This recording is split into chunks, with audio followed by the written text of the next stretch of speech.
ఇంకోటి అయ్యే కాదు, ఆస్తుల విభజన గురించి ఎవడన్నా మాట్లాడాడని రచ్చ చేసిన వాళ్ళు, రాష్ట్రం మీద ప్రేమ చూపించినోడు 2 లక్షల కోట్ల ఆస్తులు రావాలి ఆంధ్రాకి, 5 పైసలు తేల్చలా.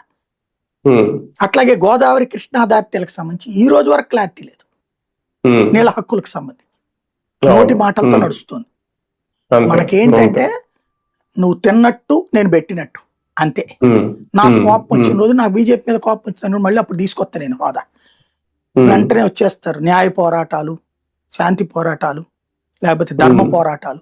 ఇవన్నీ 5 ఏళ్ల పాటు ధర్మ పోరాటాలు చేసిన చంద్రబాబు గారు 10 ఏళ్ల పాటు తర్వాత వదిలేసి జగన్ టైంలో నవంబర్ 1న ఇది పెట్టాడు, అవతరణ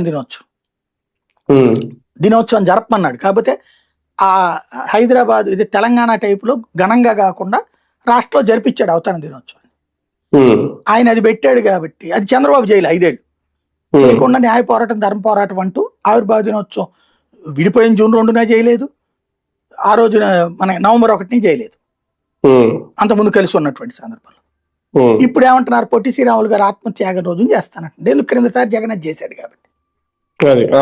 అసలు పొట్టి శ్రీరాములు గారిని గుర్తు చేసుకునేందుకు ఆ రోజున అవతరణ దినోత్సవం పెట్టాడు ఆయన.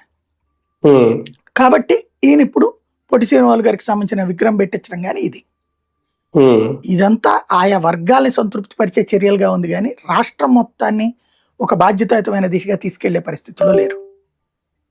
కాబట్టి ఎవరు అవసరానికి వాళ్ళు వాడుకుంటున్నారు దీన్ని కూడా. రైట్ సార్, ఒకప్పుడు ఫైనల్ గా